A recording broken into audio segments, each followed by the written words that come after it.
What would you do if you woke up one morning to find your dreams hacked apart? Literally? For me, it started with scissors, betrayal, and a sticky note that read, "You'll still look fine. Focus on your speech for Hannah's big day." The first thing I noticed was the metallic taste in my mouth, bitter like regret.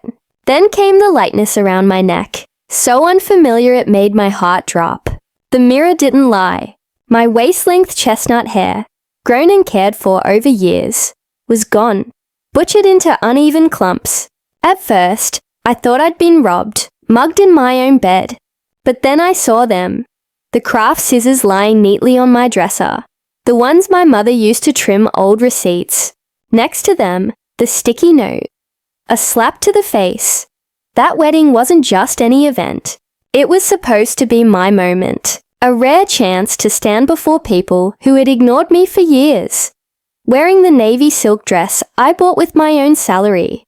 Speaking with confidence without asking anyone for approval. Instead, I looked like I'd lost a bet. When I walked into the kitchen, my father barely glanced up from his cereal. "Oh good, you're up," he said casually. "Less hair makes your face look less distracting anyway. The attention's not supposed to be on you."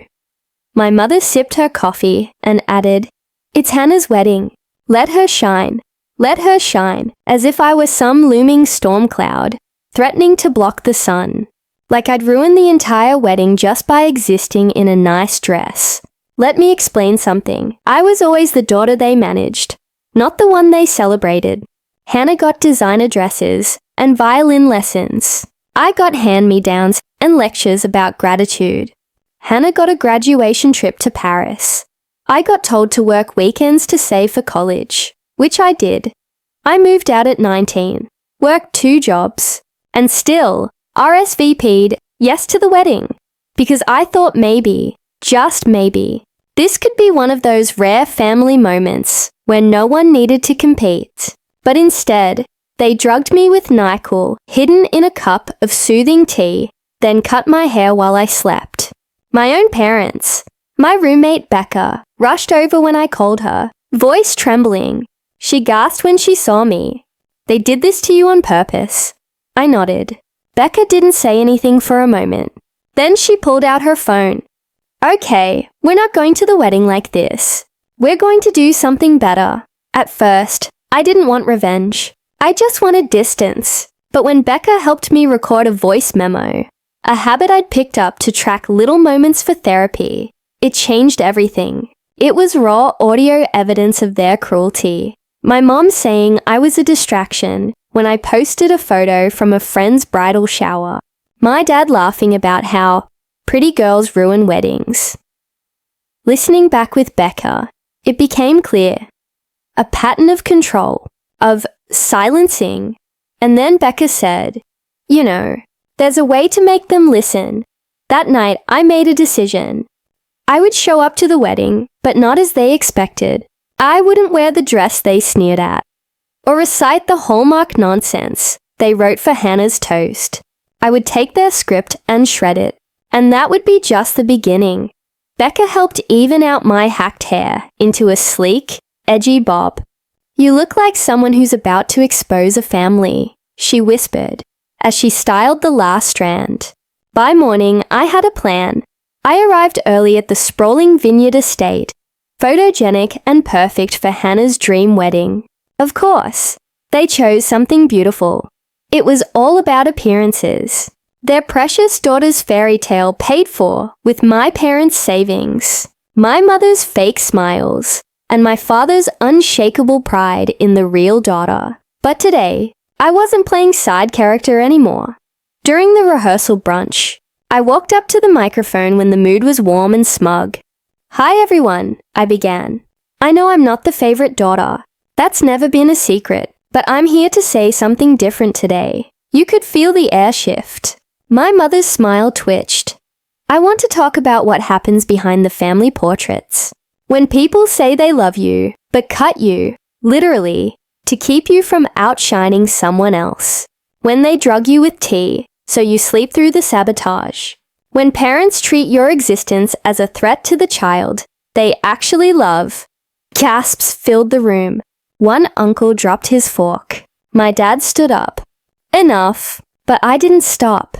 You don't get to rewrite who I am anymore. You don't get to trim me down, hide me, or pretend this didn't happen. I pulled out my phone and hit play. My mother's cold voice echoed. She thinks she'll look better than Hannah. We'll fix that. Then my father's laugh. We'll cut it while she sleeps. Girls like her need reminders. The silence was deafening. Guests exchanged horrified glances. Some put down their forks entirely. I ended with, "You taught me shame.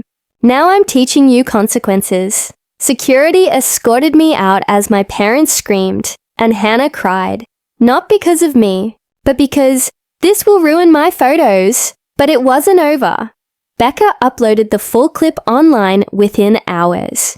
Captioned, "This is what happens when you weaponize family." It went viral overnight. Celebrities reposted it. TikTokers lip-synced it. Strangers flooded my DMs with messages like, "Thank you for saying what I never could." A week later, I received an email from a wedding magazine editor. "Your story isn't just brave," she wrote. "It's something we want to feature. How would you feel about a photo shoot and article called The Uninvited Sister Who Stole the Show?" I said yes. The photo shoot was everything my parents tried to steal from me. Elegant, powerful, unapologetically me. They styled my new hair, did my makeup, and wrapped me in gowns that shimmered louder than shame. That was the beginning of the second chapter of my life. 3 months passed. My family hadn't reached out. Not to apologize, not to explain, but they didn't need to. The world had already turned its eyes on them. My video sparked debates about sibling rivalry, emotional abuse masked as tradition, and the toxicity of pretty privilege. I became the face of every silenced daughter, every overshadowed sibling, but I wasn't looking for fame. I wanted freedom, and to ensure they never silenced another girl again. It started with an email from Cynthia Ray, CEO of a high-end fashion brand, specializing in rebranding damaged reputations. Her daughter had been through something similar. She offered me a job, not just as a model, but as the creative director for a new campaign called You Can't Cut Power. Photo shoots, press tours, TEDx talks followed. I turned my pain into purpose. Meanwhile, the fallout back home was predictable. Their suburban neighborhood turned cold. Wedding guests avoided eye contact at grocery stores. Even Hannah's husband walked out 6 weeks after the wedding, discovering anonymous Instagram comments she'd written, attacking me online. I wish I could say it made me feel better. But the truth is, I didn't care anymore. I was too busy building something they could never taint. The real revenge came when Cynthia made me an offer. "We're opening our first creative office in your hometown. Want to run it?" I laughed. "You're serious?" She nodded. Imagine being on the same street where they dragged you past your sister's piano recitals. Only this time, you're the one people want to impress. So, I did it. We opened a sleek, sunlit creative space downtown with a giant window decal that read, "Power cannot be cut." On launch day, my parents walked in uninvited. My mother wore oversized sunglasses. My father looked older, guilt etched into his face. They didn't recognize the woman standing at the front. Poised, powerful, camera ready. "We're proud of you," my mother said softly. I smiled. "That's funny. You haven't been proud of me since I had braces." My dad chuckled nervously. "We all make mistakes. Families heal, right?" I gestured toward the front desk. "Would you like to leave a comment card? We take feedback seriously here." They blinked, unsure.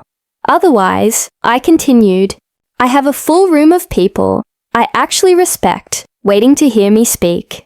As I turned away, I called after them, "By the way, next time you try to cut down a daughter to elevate another, remember, scissors dull, but some girls sharpen." They never came back, and I never needed them to, because I had finally learned they didn't define my beauty, they didn't define my power, and they never ever had the right to define my worth. Not with scissors, not with silence, not ever again.